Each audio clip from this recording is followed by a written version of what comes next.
Good morning, everybody. Here walking the mutt.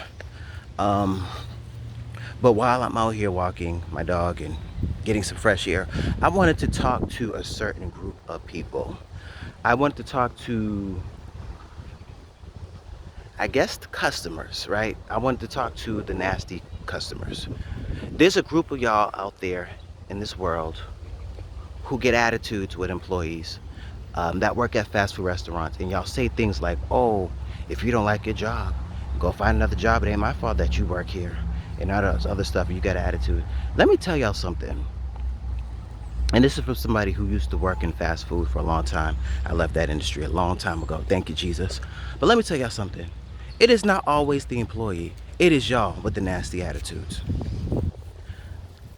I don't know why there's still a lot of people walking around with that attitude that the customer's always right. Let me tell y'all something. Yeah, the customer's not always right. Y'all not. Y'all say one thing, we give it to y'all, and then y'all try to say another thing. No. Let me speak to the manager and all this other stuff. For what? You know, the thing about regulars, when they walk up into a store and they see, okay, normally there's 5 people, 6, 7 people behind the register. Today there's only 3 or 4.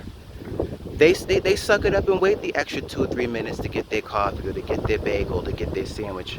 Um, but then there's others like, I've been here 5, 6, 7 minutes and I still ain't got my coffee and my sandwich. Ma'am, there's only 3 of us back here. We're trying to make iced coffees and coladas and whatever else we're trying to do.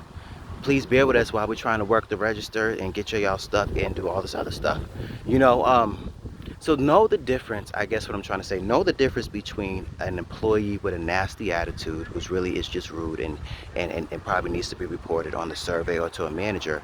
And then know the difference between when they're understaffed um, and being overworked and they're a little overwhelmed or a little stressed. Well, that's the job that they signed up for. Yes, it's the job that we signed up for, to deal with rushes and to deal with certain attitudes and people and customer service. But some days, just like on your regular job, they're better than others. Some days it's just like, wow, it's a lot of work. The phones keep on ringing. We get the system's down. It's just an overwhelming day. So know the difference. Um,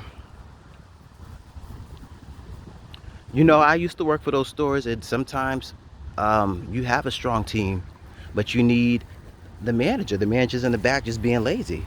You know, um, like I said, I don't mind the manager being lazy, but at least come up if you don't want to help out with the line. At least make sure all the coffee filters are filled up, and the iced coffees and the colada machines or whatever, the milkshake machines, whatever type of job you make sure everything is filled. So at least we don't have to stop the line to refill a machine or to redo something. Fill up, the sandwich display or the donut display or wherever you work at. But just know the difference sometimes between like I said, an overworked, overwhelmed employee that particular day because they're short staffed, and then know when it's you and you just being a nasty customer. Um, and then sometimes y'all say, well, they need to get more people. It ain't our fault that they're short staffed. No, sometimes people just call out. Sometimes people work different days and different schedules, and today 2 or 3 people called out, and people that normally work different days cannot work this day because maybe they work another job, or maybe they had something to do that day. So we just got to suck it up and be short-handed until maybe somebody comes from another store or something like that. But just all that's the attitude. They need to get more people, or they're taking too long, and what's the hold up and all this other stuff. And you can tell that they're doing the best. That's on y'all. That's not on them. So don't be saying that these employees have nasty attitudes and they need different jobs when maybe you need a different attitude. Oh, I'm running late. I'm about to miss my train. Well, you probably should have came 5, 10 minutes earlier then.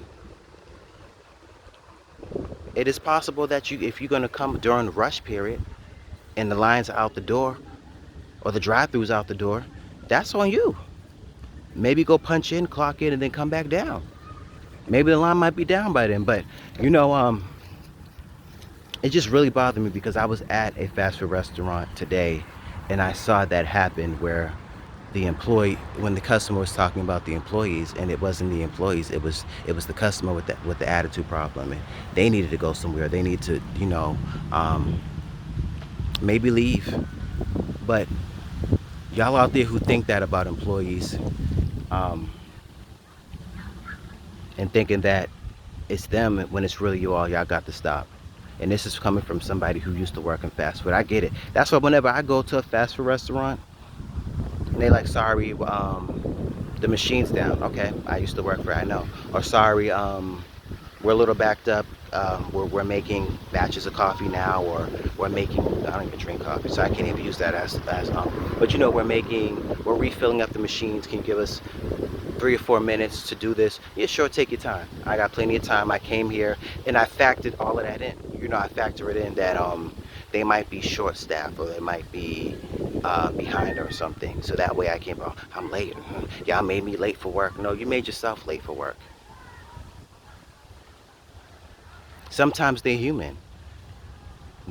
You said no cheese, they still put cheese in. Okay, ma'am, we're sorry. Okay, sir, we apologize.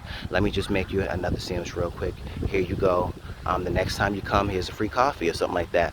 But you know, um, just in this day and age, with the way how people are wilding out and talking back and flipping out and spazzing out and popping caps and some more stuff, you know, just make sure that if y'all trying to come for these employees, um, that y'all are strapped, because they staying strapped now too. And it doesn't hurt to have a little bit of patience with people working those types of jobs. At the end of the day, we're doing a service for you. We're making sure you having that drug, you're having that caffeine, that breakfast. Breakfast is the most important part of the day if that's what they work the morning shift. And then make sure that you're leaving early enough so that way you're not late and you're not blaming it on them because they're understaffed. That's on you. That ain't on them. Let's take responsibility for our actions in this season. And that's all I have to say. I got nothing more, nothing less. Thank you all for listening to my TED Talk. God bless y'all. It's your boy Maine J. Get my book out, Hurt on Purpose.